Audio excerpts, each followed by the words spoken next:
ईमानदार वोटर जब तक नहीं रहेगा तब तक हम समाज को परिवर्तित नहीं कर सकेंगे। इतनी किसी के प्रति विद्वेष क्यों? इसलिए कि उनके जो हर रोज़ के कारनामे हैं वो हमको गुलाम समझते हैं और हम उनका गुलाम नहीं बनना चाहते। ये संस्कार बने हुए हैं कि ब्राह्मणों की सेवा करना और ब्राह्मण हमको नीच अछूत मानते हैं, इस धारणा को मुझे बदलना है और 100 साल की उम्र तक मैं बदल दूंगा। उत्तर प्रदेश के लोगों को कौन सा सिंबल दें ये चिंता का विषय है। ये नीतीश कुमार अपना सिंबल दें, आएँ और वो भीड़ ले जाएं और प्रधानमंत्री बने हो। दिल्ली का कंट्रोल किसान के हाथ में रहे। जगदेव बाबू ने कहा था कि पहली पीढ़ी मारी जाएगी, दूसरी पीढ़ी जेल जाएगी, तीसरी पीढ़ी सत्ता में आएगी। आपको दो उदाहरण दे रहा हूं। एक हेमंत सोरेन का उदाहरण, उनके दादाजी की हत्या हुई, शिबू सोरेन जेल गए और आज हेमंत सोरेन मुख्यमंत्री हैं। और दूसरे उदाहरण मेरे साथ हैं नंद कुमार बघेल, बहुजन समाज के हीरो, ताउम्र सड़कों पर संघर्ष किया और जिस उम्र में लोग आराम फरमाते हैं, जिसका बेटा एमएलए एमपी विधायक हो जाए, आराम फरमाते हैं, उस उम्र में इनके पुत्र जो है मुख्यमंत्री हैं छत्तीसगढ़ के भूपेश बघेल। लेकिन इस उम्र में भी समाज के लिए दिन रात हजारों किलोमीटर की यात्रा करते हैं, साधारण जीवन जीते हैं। लक्ष्य वही, बहुजन समाज को बराबरी का अधिकार दिलवाना। ये वो पीढ़ी हैं जिन्होंने अपने बच्चों को संघर्ष करके फूले पेरियार अंबेडकरी आंदोलन से जोड़कर राजनीति, ब्यूरोक्रेसी, डॉक्टर, इंजीनियर बनाने का सपना देखा और उसमें सफल भी हुए हैं। बताएंगे इन्हीं की जुबानी कि बच्चे कितने सफल हैं। और सामाजिक आंदोलन में एक पीढ़ी खपाइएगा तो दूसरी पीढ़ी सत्ता में आएगी। सर, स्वागत है आपका। और अब इस उम्र में जब लोग आराम करते हैं, आप सड़कों पर निकल जाते हैं, अब आराम कीजिए। नहीं, आराम नहीं करूँगा। मैं मरते दम तक के काम करूँगा और मेरी मंशा है कि जो विदेशी ब्राह्मण 6000 साल से यहाँ कब्जा किए हुए हैं उनको भगाना, हटाना और स्वच्छ जीवन शैली बनाना। इस देश के मूल निवासी बहुत सीधे सरल हैं, उनका राज लाना और वो राज्य सत्ता के द्वारा विदेशी ब्राह्मणों को रूस उनके मूल स्थान में भेजना, ये मुख्य काम है। अब तो सब भारत के नागरिक, अब तो दुनिया ग्लोबल है, कोई कहीं रह सकता है, कहीं आ जा सकता है। अगर संविधान लागू हो जाए तो सबको बराबर का अधिकार मिल जाएगा। इतनी किसी के प्रति विद्वेष क्यों? इसलिए कि उनके जो हर रोज़ के कारनामे हैं वो हमको गुलाम समझते हैं और हम उनका गुलाम नहीं बनना चाहते। आप थोड़ा अपने परिवार, एक तो पुत्र आपके मुख्यमंत्री हैं, अपने परिवार के बारे में बताइए। चूंकि आपने जो मेहनत की, आपने जो फूले पेरियार अंबेडकर के आंदोलन को जिया, उसके बाद आपने अपने बच्चों की कैसी नरिशिंग की और आपके बच्चे क्या क्या कर रहे हैं? मेरे लड़का भूपेश बहुत ही होशियार लड़का है और उसने बहुत अच्छे से कृषि को संभाला, खेती को संभाला और वो पूरे भारत में सबसे ज़्यादा धान का खर्च देते हैं, धान का कीमत देते हैं। और उनकी इच्छा है कि एथेनॉल के द्वारा हम डीजल पेट्रोल सस्ता करेंगे और यह उनका आदर्श मुझे स्वीकार है। और कौन कौन है परिवार में? अपने बच्चों के, सारे बच्चों के बारे में बताइए। मेरे 2 लड़के हैं, 2 लड़कियां हैं जी। एक अमेरिका में रहती है। बेटी बेटी क्या करती हैं? वो बहुत अच्छे नौकरी में है और काम करती है। दूसरी बेटी? दूसरी बेटी गोंदिया में है। वो क्या करती हैं? वो भी, उसका लड़का जो है महाराष्ट्र का मुख्यमंत्री बनना चाहता है। अच्छा, गोंदिया में रहती हैं। और दूसरे वाले पुत्र आपके? जो खेती करता है। तो आप कभी नौकरी में रहें, आप हमेशा सामाजिक जीवन में ही रहें? मैं नौकरी में कभी नहीं रहा। और नौकरी मुझे पसंद भी नहीं है। कितनी बार जेल गए हैं आप? इसकी तो गिनती नहीं है, फिर भी कम से कम 20-25 बार तो गए हूँ। क्यों जेल जाते थे? बहुजनों के लिए?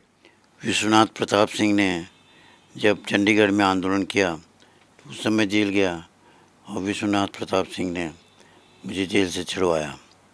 आपके पुत्र ने भी जेल में डाल दिया आपको? ठीक काम किया। जेल मेरा घर है।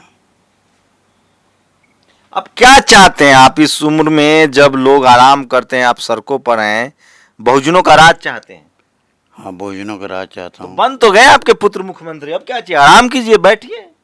पूरे देश का हर इंच आपासी चाहता हूँ। बिहार सबसे गरीब प्रदेश है, और वहाँ के लोग दूसरी जगह मेहनत करने के लिए जाते हैं। मेरा यह कहना है कि दक्षिण के जितने प्रदेश हैं, ऑस्ट्रेलिया, अफ्रीका, दक्षिण अमेरिका और ये क्या बोलते हैं, कनाडा, यूरोप की तरह भारत भी विकसित हो। हाँ, उसका विकास के लिए आबादी की ज़रूरत है, और उस आबादी बिहार, उत्तर प्रदेश के लोग वहाँ जाएँ और एक नया विश्व का रिकॉर्ड करें, विश्व बनाएं। तो उसके लिए हमको मांग करना चाहिए, क्योंकि ये तीनों देश इतने बड़े बड़े हैं जो कि बिहार और उत्तर प्रदेश के लोग उसमें समाहित हो सकते हैं। तो और क्या इच्छाएं हैं आपकी समाज के लिए? हमारी इच्छा ये है कि दिल्ली का कंट्रोल किसान के हाथ में रहे। वहाँ का सेकंड जो ये है, जैसे प्याज ज़मीन में उगता है, उसको किसान के हाथ में आना चाहिए, वेयर हाउस बनना चाहिए, और जब चाहे जब मर्जी हो तब किसान दुनिया के बाज़ार में बेचे। आदिवासियों की, पिछड़ों की, दलितों की बहुत हालत खराब है, मुसलमानों की। क्या करेंगे? उनके बच्चे और गरीब होते जा रहे हैं। जी, तो उसमें यही है कि उनका सेकंड फेस उनको मिले। जैसे महुआ को यदि हम वेयर हाउस में रखेंगे तो, और उसके शराब बनाएंगे तो वो 10 गुना ज़्यादा लाभदायी होगा। और वो लेकिन आदिवासियों से तो जंगल छीनी जा रही है। आपके पुत्र पर भी आरोप लग रहा है कि वो भी अडानी को जंगल दे रहे हैं। खाद जो भी सरकार आती है आदिवासियों को बेघर करती है।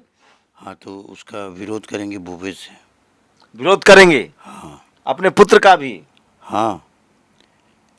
मतलब आप मरते दम तक समाज का साथ नहीं छोड़ेंगे? हाँ, मेरा लक्ष्य है कि 100 साल मैं जीऊँगा, और 100 साल में इतना कर पाऊँगा, और करने के बाद मरूँगा।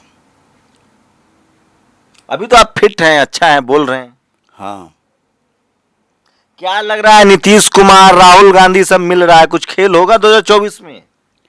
होना चाहिए, क्योंकि राहुल गांधी को तो, ये नीतीश कुमार को मैं बिहार से लाने वाला था, लेकिन वो टाल गए, और अभी हम उत्तर प्रदेश के लोगों को कौन सा सिंबल दें, ये चिंता का विषय है। ये नीतीश कुमार अपना सिंबल दें, आएँ और वो भीड़ ले जाएं और प्रधानमंत्री बने। वो मुसलमानों की जिंदगी बहुत खतरे में है, उनको डराया जा रहा है। वह गलत है। मुसलमान हमारे भाई हैं। एक बात समझ लेना चाहिए कि मुसलमान कभी बीजेपी को वोट नहीं करेगा, और वो वोट करेगा कांग्रेस को या नीतीश कुमार को। इसलिए वो हमारे मित्र हैं, और उनको दुश्मन नहीं मानना चाहिए। आदिवासियों के लिए क्या कहेंगे? आदिवासियों को के लिए विवेकानंद शिक्षण संस्थान में उनको पढ़ाया जाए। 10 करोड़ रुपया भूपेश ने वहाँ दिया था, लेकिन उससे एक भी आदिवासी को कलेक्टर कमिश्नर नहीं बनाया गया। नारायणपुर में दिया था। आपने भी बहुत दुनिया देखी है, आपके बच्चे के साथ भी शोषण हुआ, कलेक्टर नहीं बनने दिया गया आपकी बेटी को, तभी से आप आंदोलन में आ गए। मैं जब आंदोलन कर रहा था 1988 में, तो मैंने सरकार से ये कहा कि आप ये 1915 में जो बना है वो हमारा है, किसान का है, उसका पानी किसान को दिया जाना चाहिए।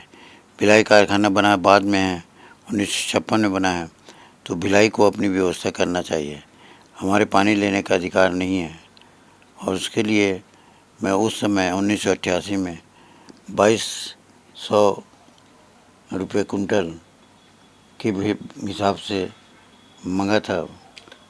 एक लोगों की डिमांड है, लोग कहते हैं कि भूपेश बघेल को आरक्षण 27% कर देना चाहिए ओबीसी का, जैसे दक्षिण भारत में आरक्षण बढ़ाना चाहिए।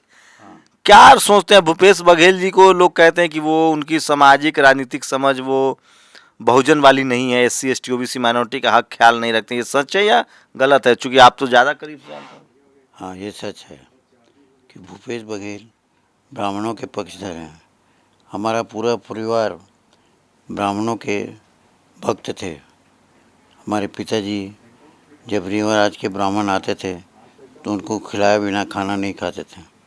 हमारी माँ बद्रीनाथ की यात्रा की तो ब्राह्मणी लोग खच्चर में यात्रा करते थे, वो पैदल यात्रा करती थी, तो उनका रात को तेल लगाती थी। तो ये ब्राह्मणवादी विचारधारा है। मेरी पत्नी ब्राह्मणवादी विचारधारा की थी। तो ये संस्कार बने हुए हैं कि ब्राह्मणों की सेवा करना, और ब्राह्मण हमको नीच अछूत मानते हैं, इस धारणा को मुझे बदलना है। 100 साल की उम्र तक मैं बदल दूंगा। तो आप कैसे बदल गए? इसलिए बदला कि मैं बाबा साहब आम्बेडकर के ग्रेड में पैदा हुआ, क्योंकि बाबा साहब आम्बेडकर 14 अप्रैल को जन्म लिए और मैं भी 13 अप्रैल को जन्म लिया, तो इसलिए उसका प्रभाव पड़ता है। कांसीराम साहब के साथ भी आपने काम किया है? हाँ, मैं कांसीराम साहब के उस सिद्धांत को मानता हूँ कि उनका कहना है कि हमको ईमानदार वोटर चाहिए। ईमानदार वोटर जब तक नहीं रहेगा तब तक हम समाज को परिवर्तित नहीं कर सकेंगे। तो ये भूपेश बघेल है, उन्होंने इतनी हिम्मत चाहिए। मैं फिर कह रहा हूँ, बहुजनों को ऐसे नेताओं की जरूरत है जो समानता और संविधान में विश्वास रखता हो। सोचिए कि मतलब क्या कहूँ, इस देश के 90% लोग को गरीब लाचार बनाकर 10 मुट्ठी भर लोग हैं जो जातिवाद और धार्मिक राजनीति को बढ़ावा देकर इस देश की एकता, अखंडता, भाईचारा को बांट रहे हैं, और कभी जाति के नाम पर, कभी धर्म के नाम पर, कभी लिंग के आधार पर भेदभाव करते हैं। नंद कुमार बघेल किसी के खिलाफ नहीं है। वो कह रहे हैं कि जो भी जातिवादी, मनुवादी, ब्राह्मणवादी लोग हैं, जो गैर बराबरी मानते हैं, जो समाज में द्वेष फैलाते हैं धर्म के नाम पर, जाति के नाम पर, उनका विरोध होना चाहिए। सोचिए, हम लोग के माँ पिता ने कितनी तकलीफ़ें झेली हैं, उन्होंने भी अपने माता पिता की तकलीफ़ें देखी है, और इसलिए वो मनुवाद के खिलाफ हैं। आप लोग अपनी प्रतिक्रिया जरूर दीजिएगा।